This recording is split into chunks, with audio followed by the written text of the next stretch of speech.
All right. All right. Everyone, I'm showing that we're streaming live. Let's see it. Yeah. Do you see it, Eric, that we're live? Hang on. No, I just show live on Facebook. I think it looks like I think we are. Yes, I'm pretty sure. Okay, yes, we are. Good afternoon, everyone. Sorry for that little bumble there.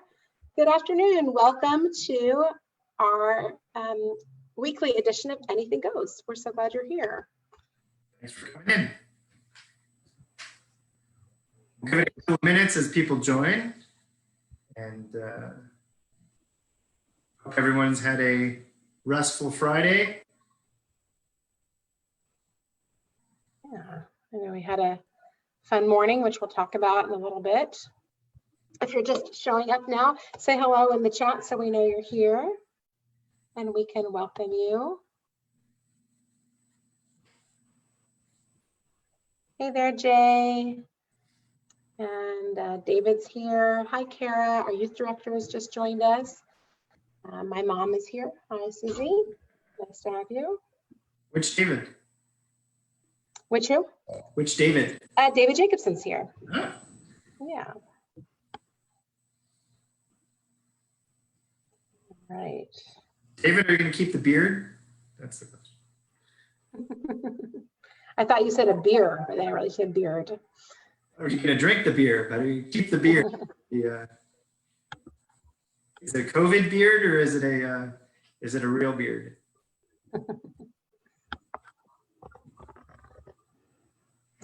He has no comment, apparently.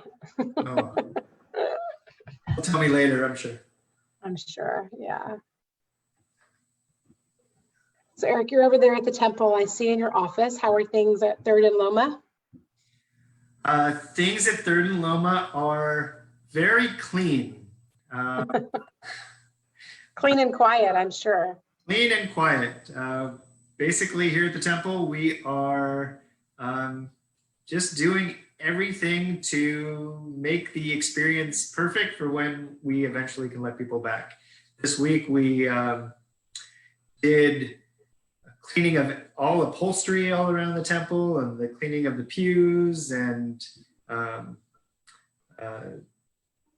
we did that. And Mike has been repainting and doing all the classrooms and making those all ready and spotless for when the kids come back. So temple staff is here, spread out, socially distanced, but working hard. That's great. Great. I can't wait to see it when I'm there next. So we've got. We didn't touch your office. We left your office. My office is totally dirty. I want to welcome Ruth Cooperman's here. Hi, Ruth. Thanks for saying hello. And Eric, David says that his beer and his beard will stay. Oh, okay. Double header on that. Oh, there's my dog who's making his appearance. My dog really seems to like every time I'm online, he wants to show up. All right. Jason is probably the cleanest. Right. Jason is probably the cleanest it's been since we opened in 2012. That's very possible, Jay. Cleaning down all the way to the bottom. Oh, that dog. Oh, here he comes. Hello, Zuko. Oh, okay. This is Zuko. He likes to say hello. Say hi. Okay. The Hamer family's here. Hi, Julie and Dave. Glad to have you here. Again, if you're just joining us, welcome to Anything Goes, a relatively new program that Eric Shatzkin and I are doing together on Friday afternoons. It's a chance for us to talk about some current events, some things that we're thinking about, things going on at the temple, and also for us to spend some time with a congregant who's doing some interesting stuff during this time of the quarantine, and maybe always, really. So we're so glad you're here. Thanks for joining us. Hi, Marilyn. We're glad you're here. Terrific. So Eric, I know that it's been a busy week at the temple. We've been doing a lot of fun stuff. You want to share some of the things that we've been trying out this week? So it has been a busy week. Although first I want to congratulate Sharon on concluding another sort of a bittersweet recognition, but another year of Torah Center. Thank you. And really such an admirable job dealing with everything you've had to deal with for the last couple of months, and really organizing the teachers and the classes, and really making it as seamless a transition as to going online that we could have hoped for. So thank you very much. Mazel tov to you. Thank you. I know this planning doesn't stop, right? So it just doesn't stop, right? And I feel like, you know, in previous years when Tour Center ended, it felt like we could just sort of, you know, take a breath and maybe slow down. But I'm excited about the summer. We've got a group of teachers that are getting together early next week to think about some of the ways that we're going to continue our outreach to our Tour Center families. So we are looking forward to that. And, you know, our Joys of Jewish Learning programs are going strong as well. Lots of things that we've been doing over the past couple of months, and we're going to be able to add some additional things that weren't even on our original calendar for this summer. yeah, and I think in general, as a synagogue, I know, you know, summers have been quiet or quieter, but I think this year will be a special and a different year, and we'll really look to continue our engagement with our members and really try some new things out there and really keep everybody engaged. And I know personally, a lot of us feel the comfort from things that we're offering. And so I think the staff, we recognize that, and we really want to keep it going for the summer. So it helps us too, you know, makes us realize that we are connected out there and not feel so lonely. So thanks so much to everyone who's continuing to join us for all these different programs. Thank you to everyone who has been attending what we've been doing regularly. We have a men's group that meets on Tuesday mornings. Alan Lillian heads that. We have a weekly Tanakh study group that's on Thursday mornings. The Cantor has been continuing leading her Tot programs and meditation. And this week we had a couple of special programs. David Jacobson, who's online. Thank you for. David Jacobson is a Temple member and founder and CEO of TrivWorks, now an online trivia program, but he does corporate trivia events, and he led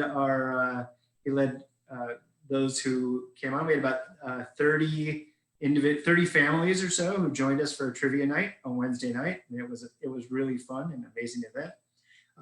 And then we had Matt Davis, who another Temple member and a doctor, who led a discussion last night, right? It was Thursday on the Netflix documentary Circus of Books.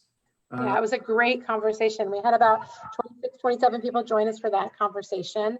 If you didn't have a chance to watch the movie yet, I suggest watching it. It was a really interesting story about a Jewish couple who lived in the Valley, who lives in the Valley, and during the 80s and 90s were the owners of the LGBT bookstore Circus of Books, which became a real hot spot, a kind of a gathering place, a destination for the LGBT community during a time where there were not a lot of other places where they could meet one another and socialize and just be a community. So it was a great discussion. I learned a lot about people that were you know, in the group last night, things that maybe stories I hadn't heard before, and some just really interesting insights about the movie that were shared. Sharon, is the discussion, is that also one of the recordings on Facebook Live that after they can see it, or no? It's not on Facebook Live, it's on Zoom. So I got to check and see if we recorded that one or not. I'm not 100% sure. But if you're interested in seeing the discussion questions, we do have those, and we'd love to share them with anyone who would like to. Or just call Matt.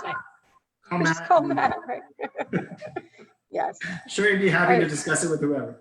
So. Yeah. Eric, just wanted to welcome Harry Ellis is here, and Marie Ben-Sabat has just checked in. So hi guys, thanks for joining us for Anything Goes. Welcome, Shabbat Shalom. Eric, what happened this morning? What happened this morning? Well, you know more than anyone. We had a congregational caravan that went around. We had families who signed up and, were looking forward to the visit. We had mostly, was it board members, Sharon? Board members, and then you and I. Mm-hmm. And we spent about an hour and a half or so driving around the community and letting people know that we're there for them and we're supporting them and just giving people an opportunity to step out of their house and have a smile. So. Yeah, it was so much fun, and we're going to do it again next Friday, one more time. We have a few more slots available, so if you are interested in receiving a visit from your senior staff and from some of our board members, contact us at the office or send me an email. We'd love to add you to our route for next Friday morning. Oh, and it looks like my husband joined me. Hi, Adam. I guess he's somewhere in the house, you know. I always find it funny, Eric, when we're on these calls and there are families that are on, you know, multiple devices in their own homes. Right. You have your own opinions. You don't want to, you have to, yeah. Right. That's great. So, you know, Eric, I thought that today, you know, right now, as the school year is coming to an end, the certainly Tourist Center came to an end, and a lot of our so if children are looking toward the end of the school year and what the summer is going to look like. And I thought we could spend just a little bit of time talking about these transitions that our families and we are going through right now as we kind of mark, certainly not the end of the safer at home restrictions, but maybe a transitional time, you know, as certain things conclude and other things open up or open up in a modified way. So I know why your family's doing with some of the transitions that you guys are experiencing. What's going on in the Shatskin home as far as transitions? So we have transitions for the Shatskin home as well as, but even just thinking broader, you know, as you introduce the topic, just for the synagogue, I mean, we have a rabbinical transition coming up, which you know, saying thank you and farewell to Rabbi Simon soon, and welcoming Rabbi Fox into the community. And you know, we have a committee who's working on trying to make that happen in a way that's gonna I don't know if it's gonna, but it's definitely a different planning right now with what's going on. Yeah. That's an interesting time. Personally, you know, we have the transitions of, my son is finishing up 5th grade. And that elementary school graduation, you know, and that time of transition is I think it's a sad loss for the kids. You know, I know the school is doing their best to try to still have awards and do things online. Right. You know, I know just for the loss of these kids who are going to be transitioning from, say, elementary school to middle school and going to a different school, there's just that loss of not being able to really say a good goodbye to their friends who, some of them are going to be going to different schools from that point. So, right. Speaking of those type of transitions, Sharon, your household has a few more. So we do. You know, Eric, when Levi was born, our youngest son was born in 2009. I remember counting out to when the different graduations would take place, and I realized that in the year 2020, our family would have 3 graduations. That Joanna would be graduating from high school, Sadie would be graduating from middle school, and Levi would be graduating from elementary school. And I just remember thinking, oh, that's going to be a tough year, 2020. I'm going to be so sad. I better invest in tissue and Kleenex. And never could I have imagined that we would be experiencing those graduations and transitions so differently.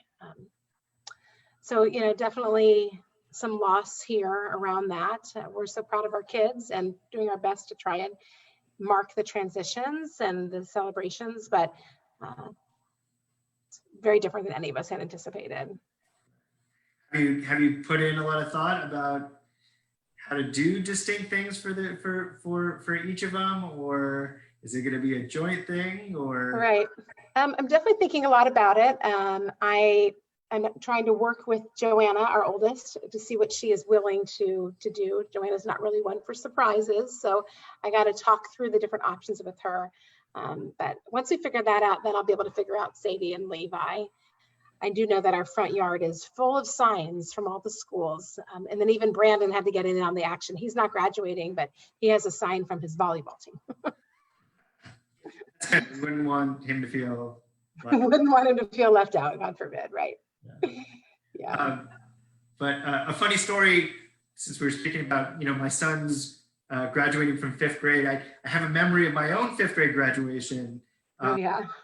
And so I went to school, it was a smaller school in Calabasas Valley. And at my 5th grade graduation, at the honor roll ceremony, I think it was 1982 or 1983, and Michael Jackson he knew one of the families and was at our little private school's graduation. And I think it was I think it was right around when Thriller had come out. Right.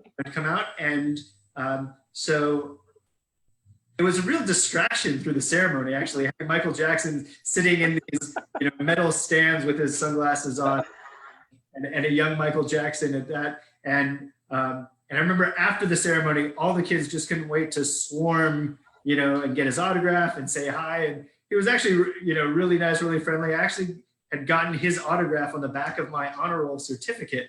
That's awesome. That I had for years. Unfortunately, that disappeared. I had a trunk full of things that were at my parents' house, and they had a flood in their garage. Oh. Unfortunately, some of my childhood memories were lost in that, but I still have the memory of Michael Jackson pre all the controversy. That's a great story. It is kind of interesting to think that he was at a 5th grade graduation, but we won't get into that. But that's a great story. How funny. Well, I know, I just want to tell all of our viewers who may be excited to see Joel Perler. He is going to be joining us in about 5 minutes, so hang on for that. Thanks so much for joining us if you've just recently joined us. Welcome to Kelly Cooper and Kendra Covert. We saw Kendra earlier on our caravan, which was really special. That's right. Julie Hamer says that seeing Michael Jackson, what a thrill that must have been. It was. Yeah. As a 10-year-old, that was of the highlights of the year. That was pretty. Yeah, that's pretty cool. I guess I would like to just invite everyone, as people are going through these different transitions, either with kids graduating or maybe as jobs are changing, or even as simple as businesses opening and perhaps you're returning to certain places of business or outside places you haven't been to in a few months, that you think about how Jewish tradition can play a role in all this. There are so many beautiful blessings and rituals for transition. We know that even just the weekly ritual of Havdalah is one that is supposed to be one of distinction and separation, right? Lahavdil, to separate. And that's what Havdalah is all about. So I just encourage you to try and think about the blessings, the opportunity to bring in prayer and blessing into these moments, either with Shehachianu or other Jewish rituals. If you're not familiar with the website ritualwell.org, I encourage you to take a look at it. It's got some amazing readings and poems for different transitions. Again, that's ritualwell.org. I was doing a little bit of learning earlier in the week about transitions. And it's interesting when you look at the Hebrew words for transition, there are 3 different biblical words for the concept of transition. And the first one is ma'avar, which means literally to cross over or pass through. And it's the same root for the word ivri, which is like a Hebrew or a Hebrew person. So the Hebrews, or the Ivrim, are literally those people that make transitions or who cross over. So an interesting translation for the word transition, ma'avar. Another one is shinui, which means change, which is kind of this is the same word that you see in modern Hebrew for the word change. The same word for same root of shinui is also found in the word shana, which is the year. a yearly transition or yearly change. Probably the most sort of kind of depressing word for transition in Hebrew is hiluf, which means to move on or the passing of something. You see the word in the 90th Psalm, which is sometimes read at funerals when they're talking about like the passing on or the withering of grass. But it is another word for transition, hiluf. I think the one that I probably like the most, Eric, is a modern Hebrew word for transition. It's called Gishira, which comes from the same root as gesher, or a bridge.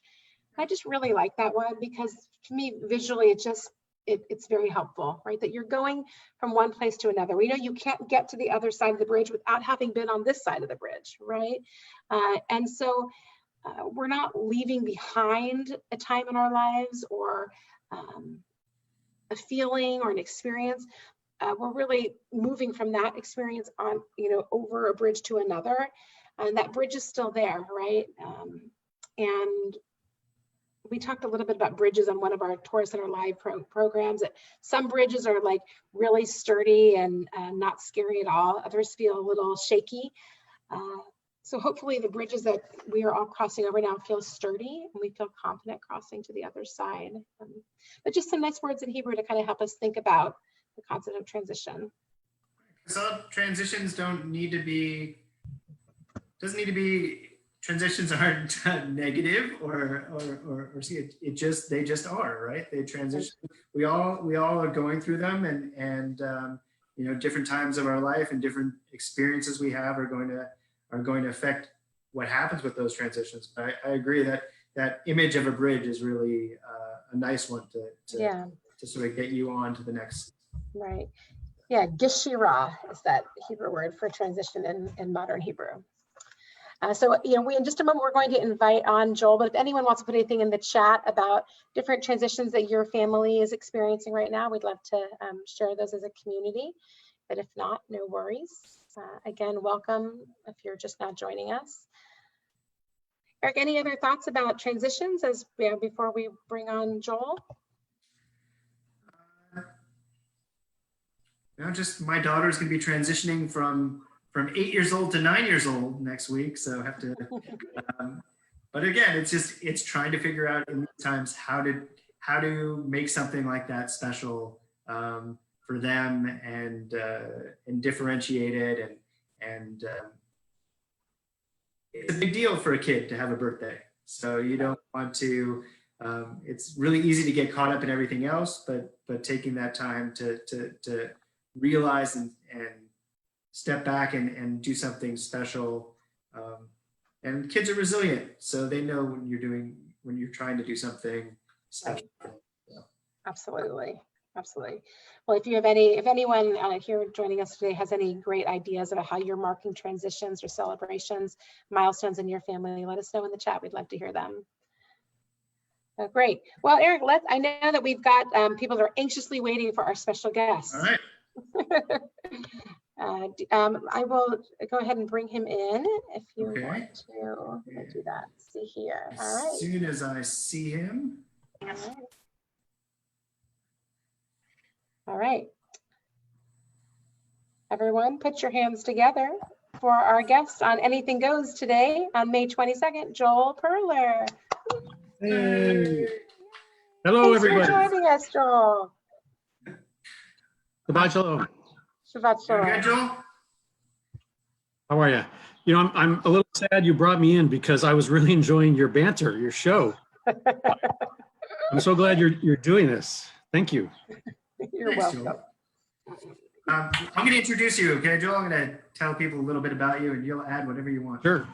Joel Perler is a temple member with his family, and he's married to Kelly Cooper Perler, who is currently in cantorial school.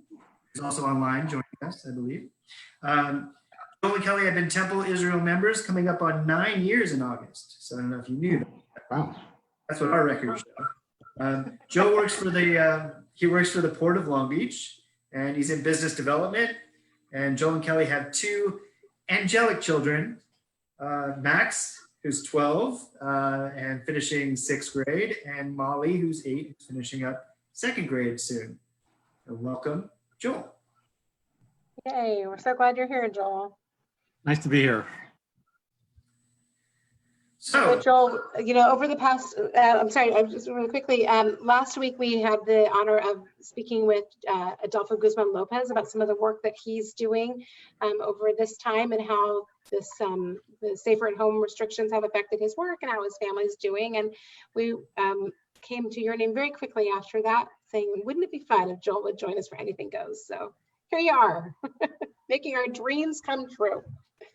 Sure. So I can talk a little bit about that. First of all, it hasn't escaped me, the fact that I'm still employed is a big deal. Very grateful to my employer, the Port of Long Beach, the city of Long Beach, to keeping its doors open. We are considered an essential business. That's part of the reason we're open. But my heart goes out to anybody that's out of work right now. And I know that what a burden it could be, especially in a crisis like this. So if anybody needs some food or cash or a couch, let me know. Kelly might be wincing in the background there, but we want to be as charitable as we can during these times. So with that, yeah, I'm working, but I am working from home, 100% telecommuting. It's interesting because it didn't start out that way. Before this thing really blew up in mid-March, they said, oh, why don't we scatter the staff around and come in 3 days a week? Then they said, come in 2 days a week. Then they said, come in 1 day a week. And we kind of saw the writing on the wall. And then the stay-at-home order happened. So working from home and surprisingly very busy. There's a lot of webinars, a lot of phone calls, where normally these would have been face-to-face meetings, which are always preferable. We're doing the best we can with all the platforms like Zoom. And what I do at the port in economic development, that FaceTime with the customer is crucial. Keeping customers front of mind and making sure they are aware the port is here and open for business is critical. So doing a lot of outreach from home and then having meetings weekly with my management team, my boss, make sure that everybody's in the loop about what's going on. and then finally, how's your family being able to transition to having you around so much? Yeah, I've been afraid to ask them that question, but I think we're all, in light of the situation, doing very well. It's not easy, right, for anybody, especially an 8 and a 12-year-old. Molly, my 8-year-old daughter, is having a hard time understanding what this is all about. She's very sociable. She's an extrovert, and I think that she would love to see her friends and hug her friends and run around. And it might be a little confusing why that's not happening right now. Max, who's 12, understands it a little bit more and is adjusting. And we're very proud how hard he's working and participating in Zoom classes for school and getting a lot of homework. 6th grade, there's a lot of homework. He's getting all that done. And then Kelly, of course, she's going to school and working. She's a cantorial student while being a cantor at Temple Menorah up in Redondo Beach. Everything she's doing is virtual now, just like Temple Israel. Mm-hmm. We're a small house, and the 4 of us need to be on our devices doing schoolwork or my work or Kelly's work, and finding the space and the quiet is not always possible, and that's just something we have to accept. And I think we've done a good job of that. And I think as a parent, something I've had to kind of accept is I'm not going to be always my best. I'm not going to win Father of the Year this year. Sometimes I might yell, patience are low, but I'd like to think that I'm not the only one in that boat as we all kind of, like you say, transition to being at home. Yeah, absolutely. Yeah. Joel, how has your work changed doing this time? Not just really the style of your work, but the work itself with the port. Can you give us kind of an update on how things are doing at the port given the circumstances? Sure, absolutely. So I mentioned we're an essential business, and most people in Long Beach know about the port, but for those who don't, 40% of all U.S. imports come through our gateway. They come into the port complex. About 30% of all U.S. exports go out of our gateway. So we're a huge economic engine. 20% of all the jobs in Long Beach is a port-related job. About 600,000 jobs in Southern California, and then about 2.5 million jobs nationwide. So it's critical for us to stay open and operate. And like I said, we've been doing that. So, the clothes you're buying or not buying, all the food that's going into the grocery stores that's not sourced here in America, a lot of that is imported. It's going to come in on a ship. 90% of global trade is done via ocean on a ship. So we have a lot of vessels coming in, and our volumes are down a little bit. There's a lot of different news reports. Don't believe everything you read. We're down about 10% on the import side over last year.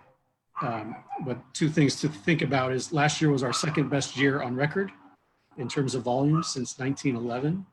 Wow. That, we ship about 8 million TEUs or containers a year. And when you're down 10% from 8 million, you're still moving a lot of stuff. Yeah. We have pivoted a bit to help with the crisis from the healthcare perspective. A lot of the PPE stuff that's made in China that's coming out, we are expediting that. We're basically giving that cargo a priority, not to the detriment of everything else, but we're making sure that we fast track those goods out of the terminals and onto the store shelves so you can get your masks, your gloves, the hospitals can have all that equipment as quickly as possible. It's amazing the little intricacies that you don't consider just in daily life that you're dealing with or the port's dealing with, as far as getting those essentials to us. Yeah, it's a big deal, and it's part of why I love working there. It's a big operation. It's got as far as I'm concerned, it's got a wow factor, and it's really important what we do. Even before the crisis, getting food to people and clothes and filling store shelves. It's a critical mission. You get cool. A couple of years ago. What'd you say, Eric? I said he gets cool swag as far as hats and sunglasses. Yeah, this is true. Yeah, I assuming you don't have 1,000 people on. Anybody that wants a port pen or port sunglasses, I can supply those. Just send me an email. There you go. You get a pen. You get a pen. I've always wanted to say that. That's awesome.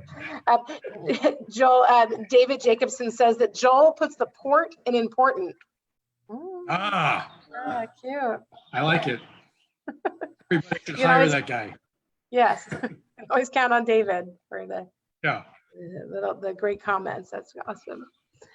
Joel, I was just remembering a couple of years ago, we had Mario Cordero, the executive director of the Port of Long Beach at Temple Israel, and we learned a lot about the port's work at that time.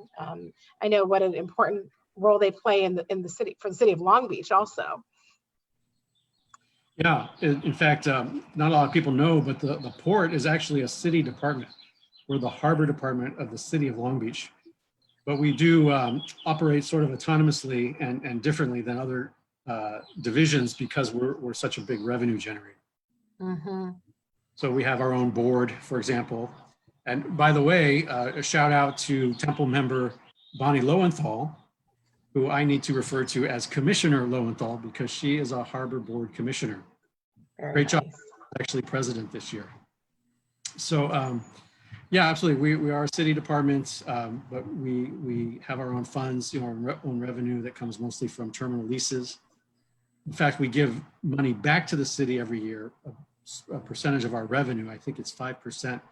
Last year was in the ballpark of $18 million, which goes to the city's Tidelands Fund to take care of the waterfront, not just for commercial uses, but also for recreational uses. So if you're out there surfing or boating and notice clean beaches and lots of bathrooms, the port helps support and pay for those. Very nice. I know that Eric, it was the Port of Long Beach, right? They gave us some grant money for Make a Difference Day, right? It was for this year's Make a Difference Day.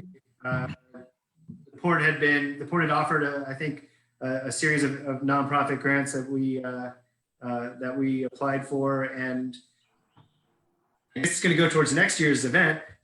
But yeah, Make a Difference Day. I think we were awarded $1,000, which was about 20% of our Make a Difference Day budget, which was really a nice. That's great. Yeah. Yeah. And another reason I'm proud to work at the port is they support the community, right? We want to be a good neighbor. We have funds that we can support some nonprofits and their goals and their mission, which helps everybody. And the wealthier you are, the more you're going to buy, and the more you buy means the more ships coming in with stuff, which keeps me employed longer. So please go shopping after this call. Everyone use your stimulus for. Yes, right. It's funny, Sharon, if I could tell the story of when Mario spoke. Yeah. I think it was a couple years ago, and it was a nighttime event, and he was late, and then he was later, and then he was late. And I know with a room full of people at Temple Israel. Yes, packed room, if I recall.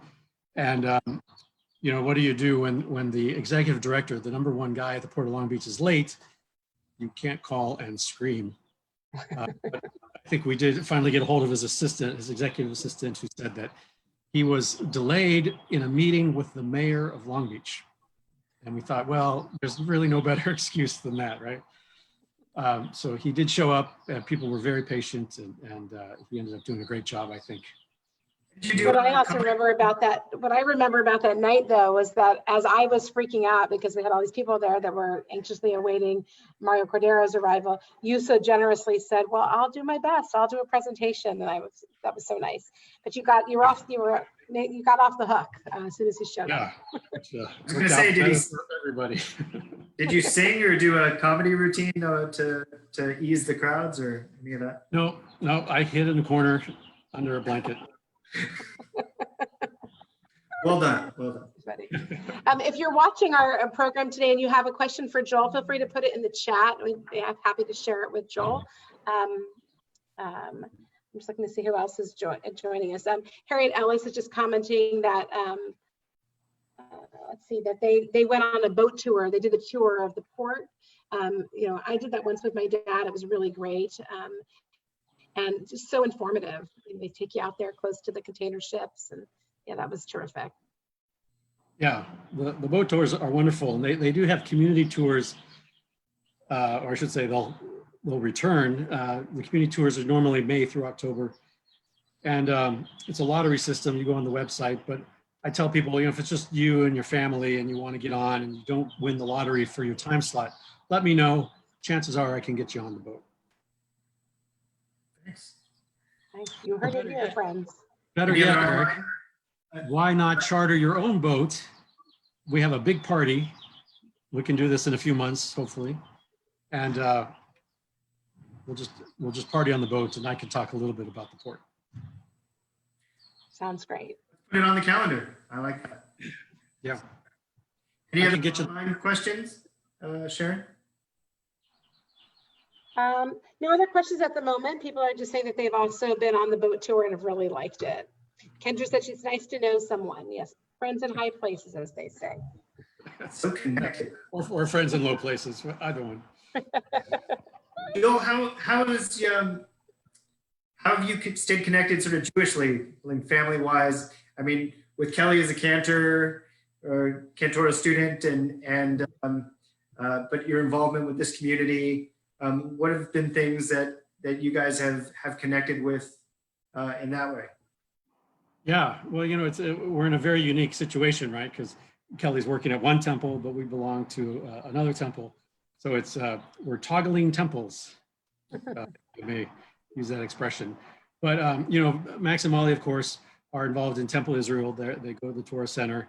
So we've been very active in following you on your virtual presentations and classes, Wednesday night, Sunday. Sharon, great job. Really, I'm putting this all together so quickly. I know it must have been a heck of a task getting everything online, because Port of Long Beach is experiencing that as well as all our customers. So it's been great, and it's kept the kids connected. And again, for Molly, it's been wonderful to see her friends, and Max, who's going to be bar mitzvahed in January. At the end of January, it's great for him to be able to keep learning. So we're really impressed by both what you're doing, Eric, Sharon, and the teachers. Thank you to all the teachers. Absolutely, the teachers have done an amazing job. Yeah, absolutely. And then we'll pivot over, and if Kelly has a service where the kids are not involved at Temple Israel, we'll sit with her or watch her in action, which is always a treat. I encourage all of you, if you have time and there's not a temple service that you're involved in here, join Temple Menorah's online services. They're a lot of fun, and their cantor's pretty good. Joel, there were a couple questions for you about the port. One was about your relationship with the Port of Los Angeles. What's the nature of the relationship between the Port of Long Beach and the Port of Los Angeles? Sure, that's an excellent question. We share the same bay, the same harbor as the Port of Long Beach. So we call ourselves a complex, the San Pedro Bay Complex. But we are two separate entities, and it's mostly for political reasons. Again, we're such a huge economic engine for our city, as is LA. No one wants to give up that power or that money, the revenue. So LA is the largest port in America, actually largest port in the Western Hemisphere, and we are the second largest. So, you know, I like to use the analogy of Coke and Pepsi, right? It's one might be bigger all the time, but no one's going out of business and everybody's doing fine. And because we're in the same bay, share the same harbor, what affects one port affects the other. You know, if there's a crisis like this and their volume's down, our volume's gonna be down. If we're having a superb year economically and people are just buying stuff left and right and all these imports are coming in, both our volumes are gonna be up. So, you know, what's good for one is good for the other.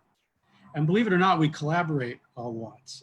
You know, we compete for cargo, but we collaborate on everything from infrastructure to the environment to security. We really work nicely together, I think, and that's unusual for ports this big and so close to one another. But we're part of that. Very nice. Are you waiting for them to create the new Coke that would then switch the balance of power to?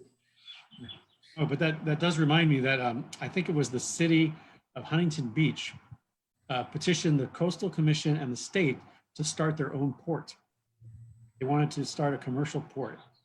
I think it was Huntington Beach. It might have been Newport Beach, but it was turned down very quickly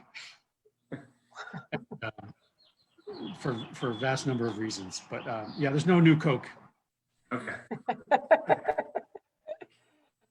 There's another question from Kendra Kogert. She wants to know, has COVID-19 slowed the movement of products through the port? Yes, yeah, it has. You know, people aren't going to the stores and so they're not buying as much.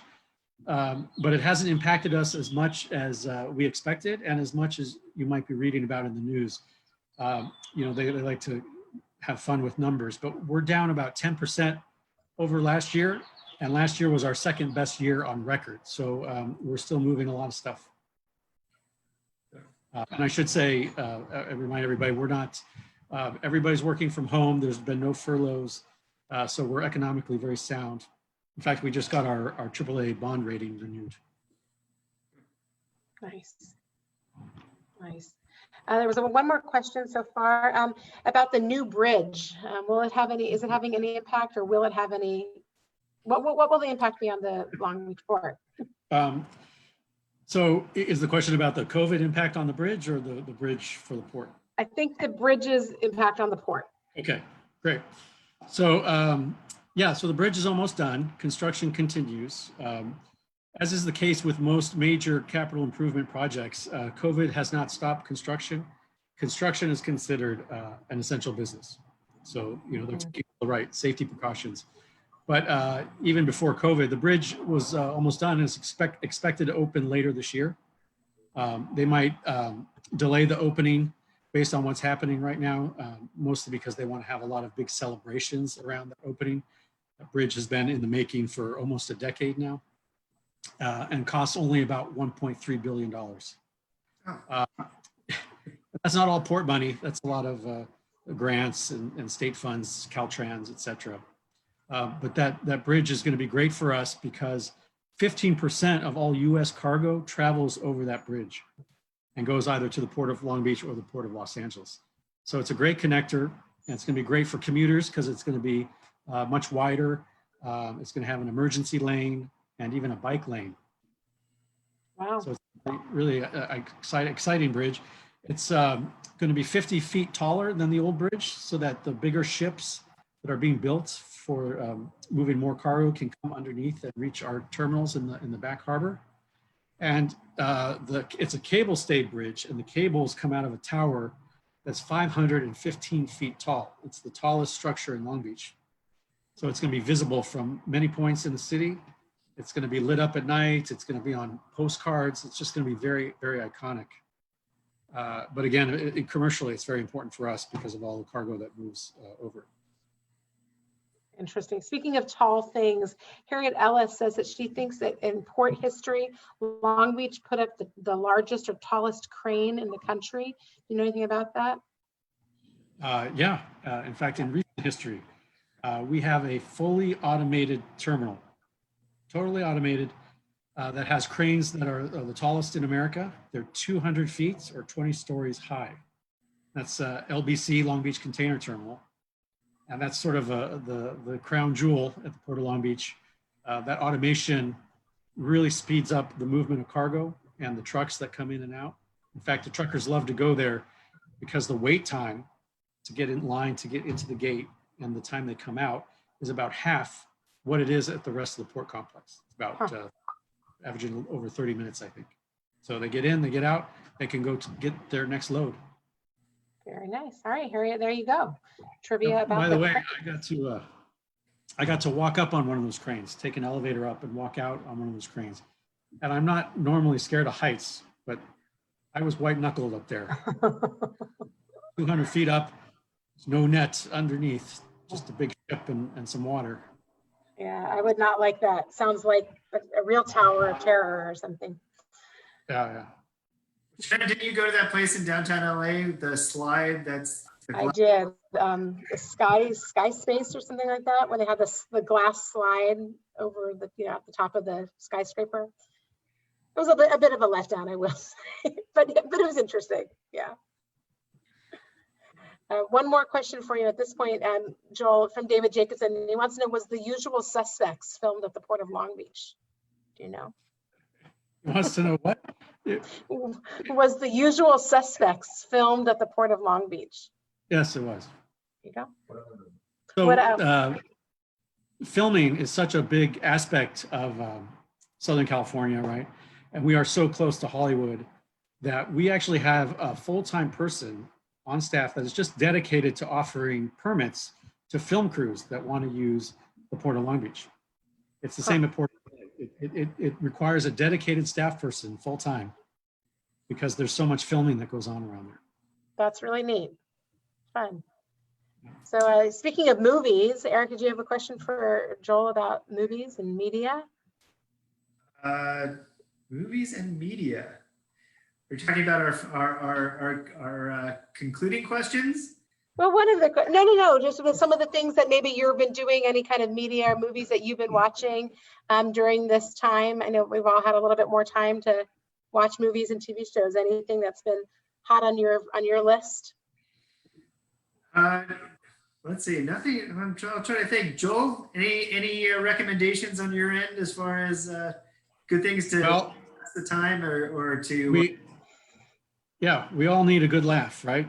So anything by Mel Brooks, particularly Young Frankenstein and Blazing Saddles, which, by the way, did you know they were made in the same year? I bet David Jacobson knows that.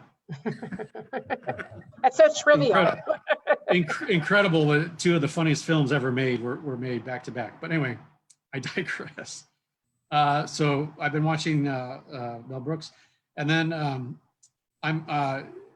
Kelly, I can hear her laughing. I like old stuff. So I don't know if anybody remembers the sitcom Soap that was on ABC for a few years. I got the box set. The DVD box set was like $20. I'm like, I'm going to go through this. And that is one funny show. And Barney Miller, too. Classics. A lot of classics. Those are real flashbacks. Real flashbacks. Yeah. Yeah. It's great. Well, Joel, we have some questions just for fun, inspired by our friend James Lipton from the Actors Studio, who I guess found out questions from Bernard Pivot and Marcel Proust. Nice. Did you take We French? like to Eric? ask these questions of his guests and give us a sense of, I'm sure there's some psychoanalysis that goes with your answers. So, but we'll leave it to someone else to do that. Oh dear. The first question we have is, what is your favorite word? Oh, I'm not supposed to think about it, right? No, this is a lightning round. Yeah. Love. Love came to my mind. Very nice. What's your least favorite word? Oh, it's a swear word that I can't say in good company. If you really want to know, feel free to email me. Okay. So there's another question later on about what's your favorite swear word. So I'm guessing it's a different. Oh, It's a okay. So Are there kids on this thing? What's going on? probably not. We can skip that one. What sound or noise do you love? I love the sound of a train running in the distance. Nice. Which is interesting. The toot. Well, years ago, you were actually a co-chair for the gala, and the theme for that gala was trains. Right. Yeah. Matt Simmons was my co-chair, and I don't know how we came up with that, but Well, now we Yeah. know somewhere deep in your psyche, there's yeah, this train fascination. something about like me a- and trains. So is that like a track to the future or something? I remember I got a black and white dress that kind of had like a train track look to it. I remember it well. I may or may not have a Thomas the Train blanket that I use as an extra blanket. I'll let you all figure that out. That you still use, right? Yes. Maybe not. Too much information? I don't know. What sound or noise do you hate? Oh, well, the scratch board, right? The nails on the scratch board. I could do with that. What profession other than your own would you like to attempt? Oh, absolutely. I would be the fourth member of the band Rush. I mean, I've got a Rush fan right next to me. He likes that answer. yeah, I know Adam will like that, and David Jacobson. Well, sadly, their drummer passed away, so I would be the third member. Maybe I could be the replacement drummer. That's what I was going to say. I thought they, so. Well, actually, in all seriousness, to this day, I would love to be able to write a song. I don't need to be a performer or go on stage, but just to be able to write music, that skill is just incredible. And I wish I could write a song. And then you and your wife can collaborate. Yes, she would have to write the music. I'd write the lyrics, and boy, would that be some song. What profession would you not like to do? Oh, I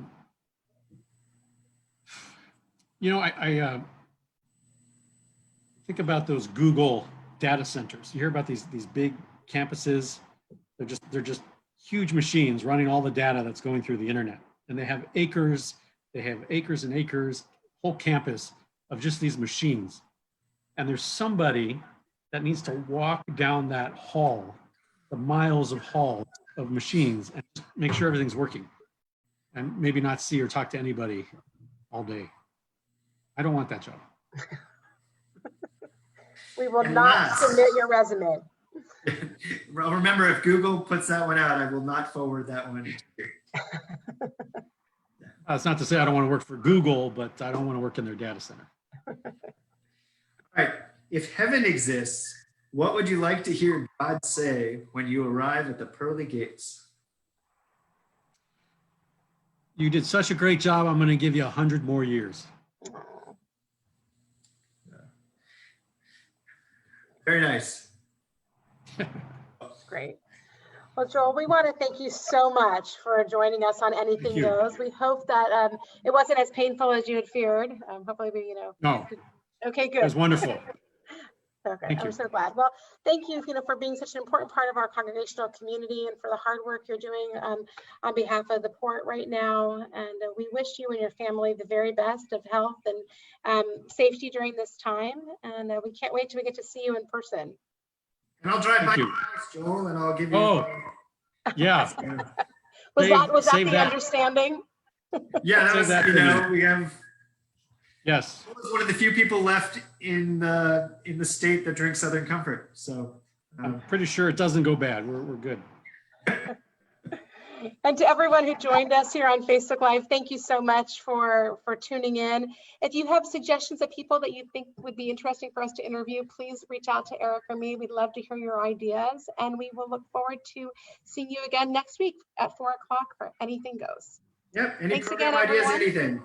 Have a great week. Yeah. Shabbat shalom, everyone. Bye. We look forward to Shabbat seeing you shalom. tomorrow night. Tomorrow night's Havdalah or tonight's services. Yes, lots of things coming up, right? Join us for Shabbat services, Torah study tomorrow, Shabbat services and Havdalah, and wishing you a great Memorial Day weekend. Thanks, everyone. Thanks Thank again, you. Joel. Thanks, Joel. Thank you. Bye. Bye-bye. Bye.